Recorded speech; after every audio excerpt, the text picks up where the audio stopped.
ते हिंदी वाला काय माईकचा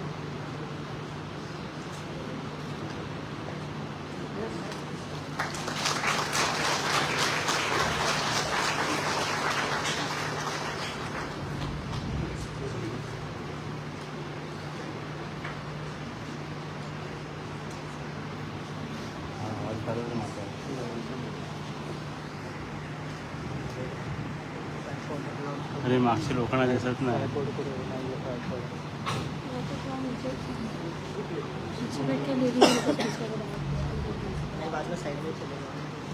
Now I would like to request our Honorable Vice Chancellor, Mr. Pramod Pandey sir, to please deliver the welcome address.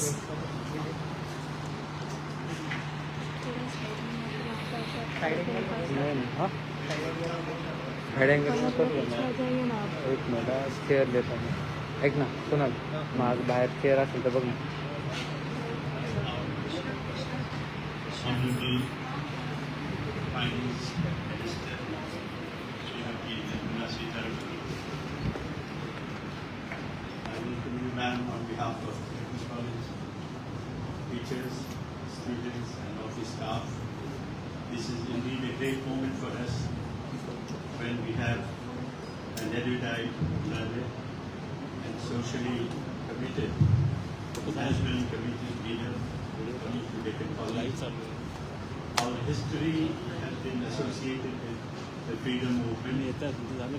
As is well known, Lokmanya Tilak graduated from Deccan College in 1973, and so many learned people who started new disciplines, new areas, such as Sridhar Khande, who started the whole field of Orientalism in India, who was a student here and faculty here.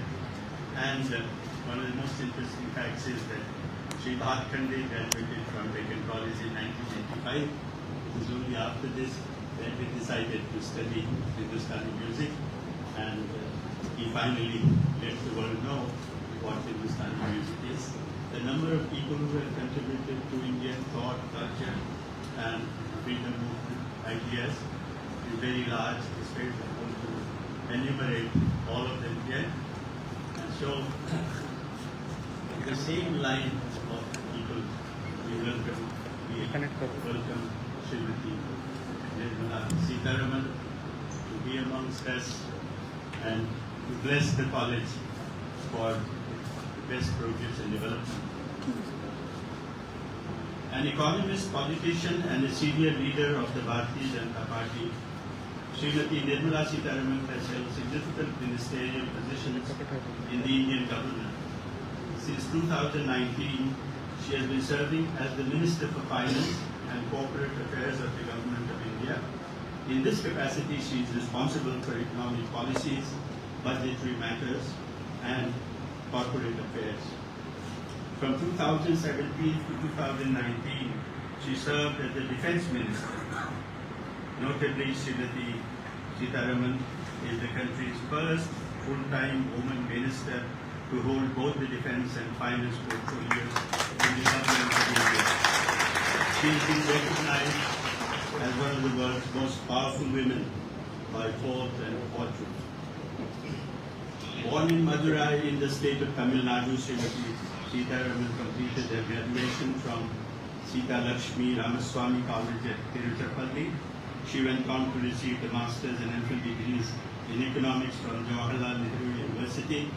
She completed her master's from the Center for Economic Studies and Planning, and later shifted to the International Trade Department of the School of International Studies for her MPhil. These formative years at JNU played a significant role in shaping her perspectives and her future career in politics and governance. Her student days were marked by her active engagement and intellectual curiosity. During her time at the JNU in the 1980s, she was known as the Free Thinker and was part of the Free Thinkers group. The group was founded to mobilize support among students who opposed the ideological constraints of communist politics. Members of the group were recognized for letting reason guide their opinions instead of prevailing ideas of diktats. Another notable member of the group was Mr. S. Jayashankar, the Honorable External Affairs Minister of India today. Srimati Sitharaman's tenure as BJP spokesperson was marked by a clear communication style and ability to handle tough questions with poise and confidence. Later in her roles as minister in various portfolios, she continued to be an influential voice for the government.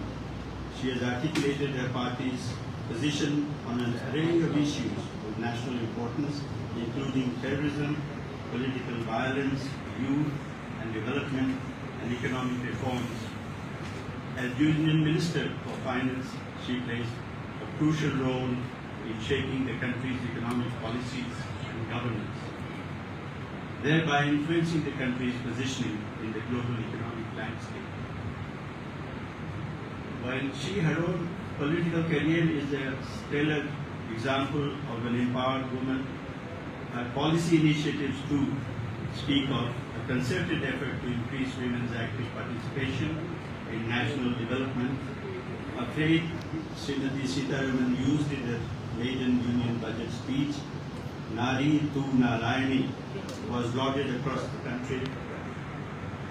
It underlies her faith in an approach which goes beyond just women-centric policy making to building women-led initiatives and movement. I feel very honored and I'm very grateful to Srimati, our Honorable Finance Minister, Srimati Nirmala Sitharaman, who have found it possible to come here and bless the people of Deccan.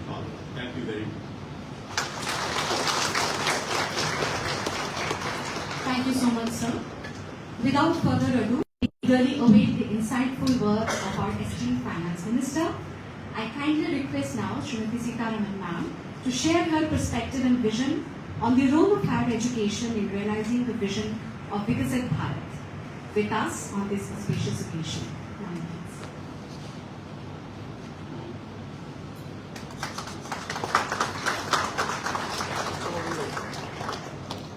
Thumbs up.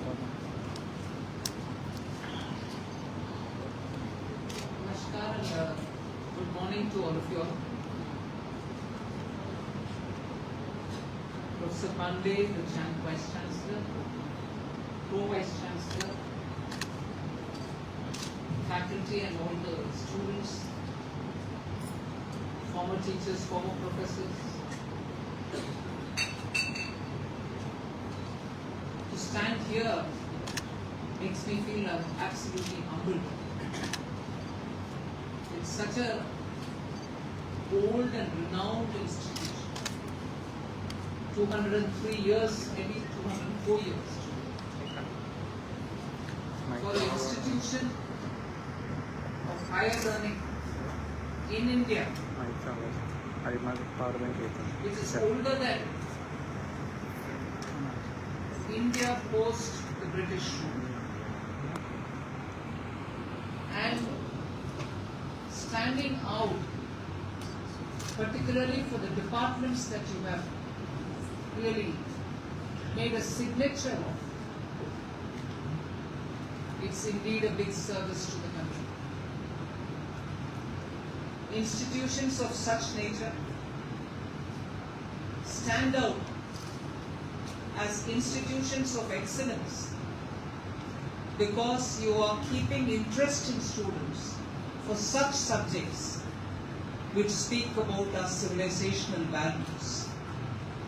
So for the younger generation who would still have a lot of meaning and purpose to seek to become engineers, and in that also give priority for coding and coding related in this era of artificial intelligence, here is a center of learning which actually has nurtured the best language for coding, Sanskrit. Today in the Western world, people say if there is one language which is best suited for doing every experiment and setting up on artificial intelligence, and improving on tools which can be derived from AI. It is a knowledge of Sanskrit which is so scientifically framed, systematically, and the binaries are so clear. The grammar is so structured. There are no confusion among ling, pulling, striling, confusion जैसे हिंदी में होता है. So, an old institution which still values teaching a futuristic language, which is an ancient language of India, gives priority to work on the lexicon for this language. And I'm standing in Pune and talking where every one of us who've learned Sanskrit in some part of the country or the other have referred to V.S. Apte. Anything to do with Sanskrit, V.S. Apte. At home I might have 3 different copies. Once I've lost, later I found, but I bought in the meanwhile. V.S. Apte is everywhere. So, getting a lexicography work done here for Sanskrit tells you how robust this place is, how you're keeping the interest in students for rigorous academic work, and therefore appreciations to this Center of Learning, Deccan College. You stand out so prominently because some of the great names of Pune have studied here. Lokmanya Tilak, who actually spoke about India's Swaraj, was a student here. What greater institution can India's Suraj and Swaraj can have as a symbol? So I'm very, very humbled to be here, happy to be here, and honored to address you on this occasion. Thank you very much for giving me this opportunity.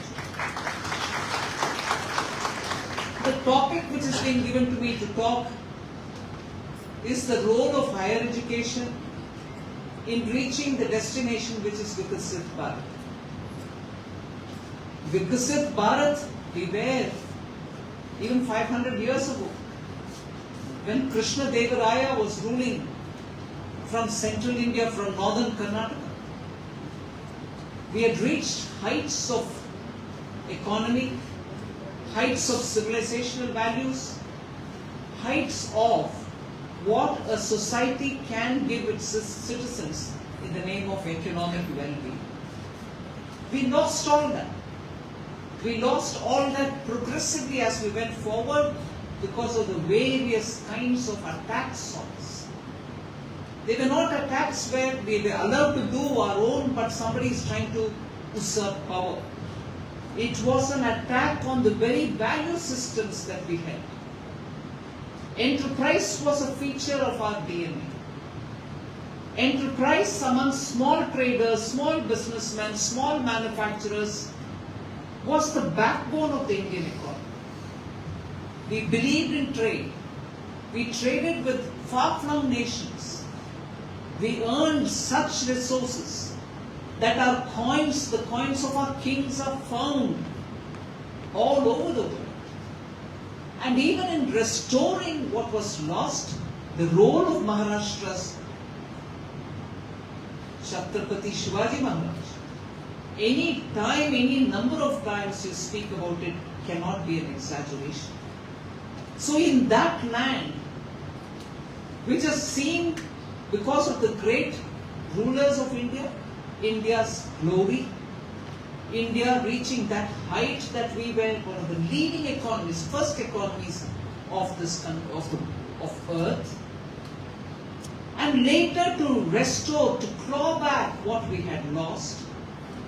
The role that this part of India has played is so significant, not only in valor, but in the thought process that we need to have an India which is well rooted, an India which respects its self-esteem, an India which believes that we can do it.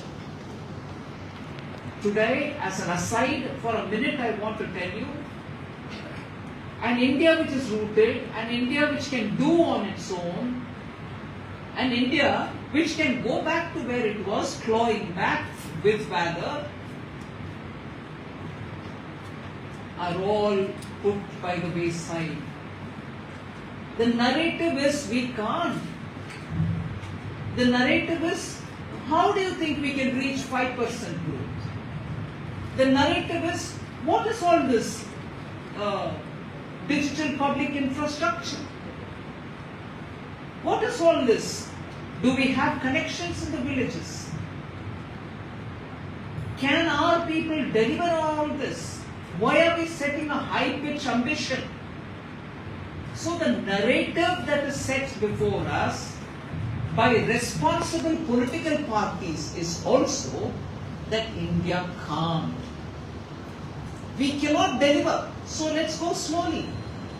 That is why, in spite of being in power, in spite of saying that we were the ones who opened the doors of India in 1991, so we got to become globalized, we are setting, by their standards, another probably 10 to 12 years to reach a 5 trillion economy. Not third rank. So there is no drive or ambition because there's no belief in our inherent strength. But we are standing in that bhumi which actually has repeatedly reminded us about our inherent valor, inherent thought, and inherent civilizational values. It is a land which believed that we can deliver. That's why you had great people from this place, Gopalakrishna Gokhale, Lokmaanya Tilak, Savarkar, and they repeatedly reminded us it is possible for us to do it, we will do it, we will take us. And that is why standing here and responding